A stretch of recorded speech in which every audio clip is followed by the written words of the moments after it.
Bismillahirrahmanirrahim. Assalamualaikum warahmatullahi wabarakatuh. Perkenalkan, nama saya Fadilah Husnul Khatimah dari kelas PTIKA Angkatan 2022. Di sini saya akan membahas 6 topik pembahasan di mata kuliah Pendidikan Kewarganegaraan.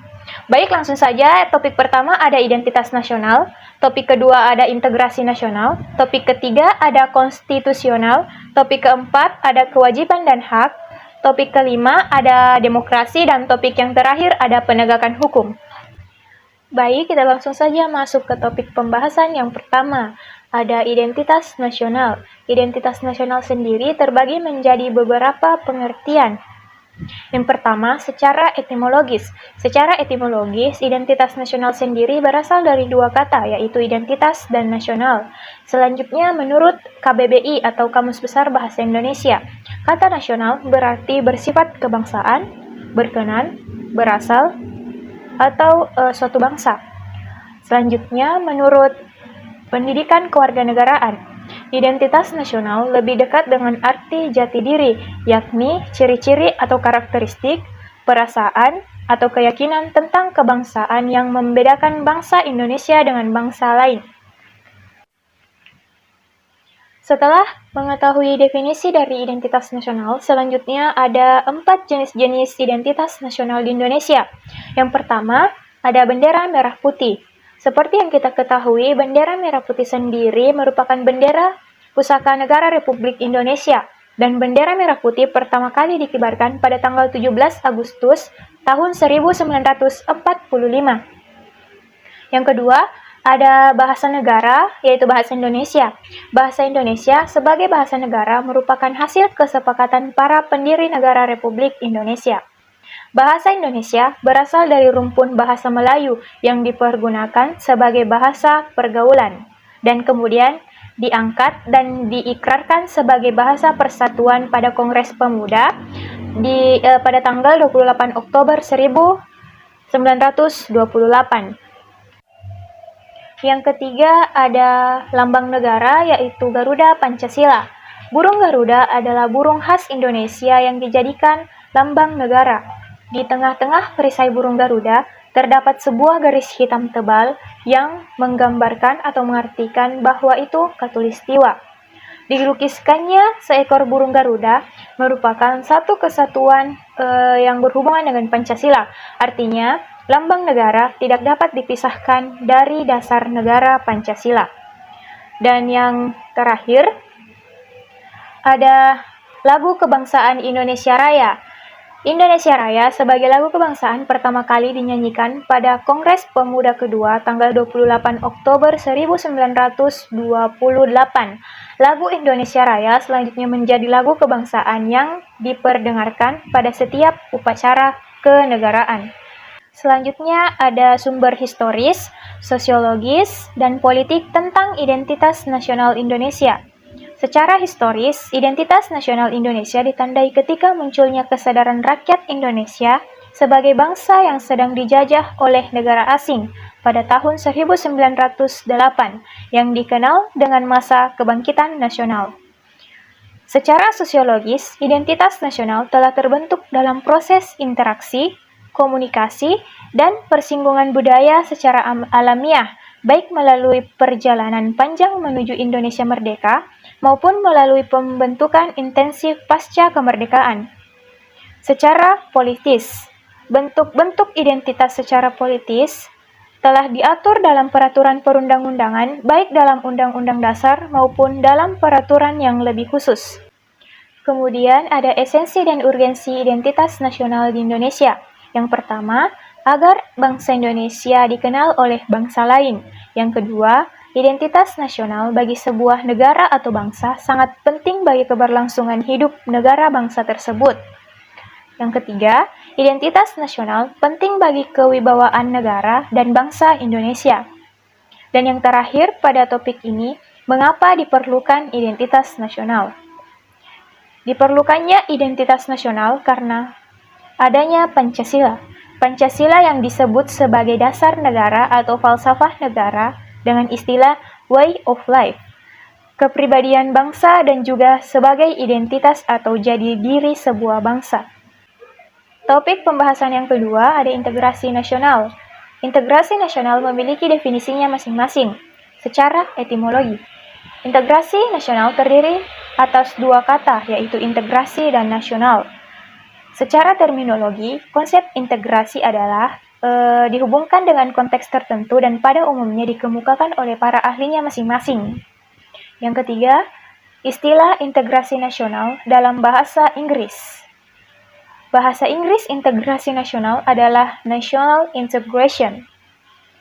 Integration berarti kesempurnaan atau keseluruhan.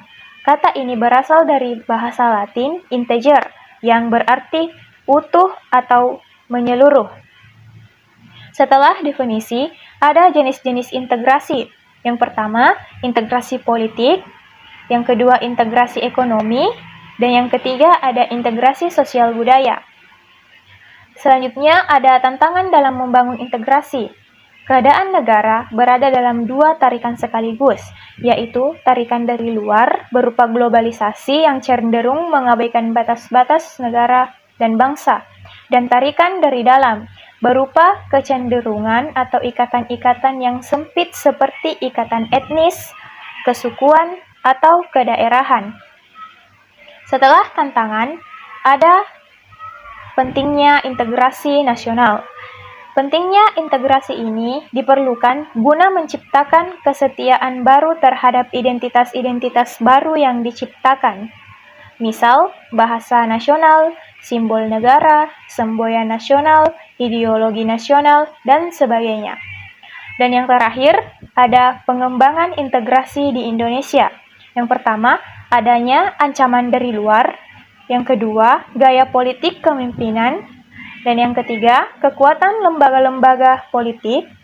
Yang keempat, ideologi nasional. Dan yang terakhir, ada kesempatan pembangunan ekonomi. Topik pembahasan selanjutnya ada konstitusional. Konstitusional memiliki istilah konstitusi. Dalam sejumlah bahasa, misalnya bahasa Prancis dikenal dengan istilah constituer. Dalam bahasa Italia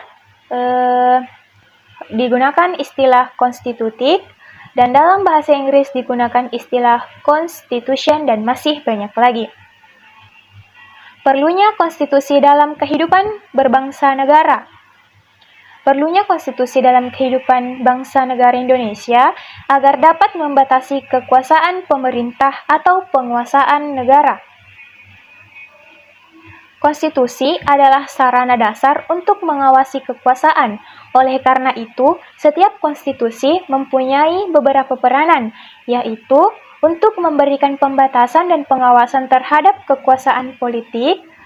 Yang kedua, untuk membebaskan kekuasaan dari doktrin penguasa dan menetapkan penguasa tersebut dari batas-batas kekuasaan mereka sehingga tidak terdapat kekuasaan yang semena-mena.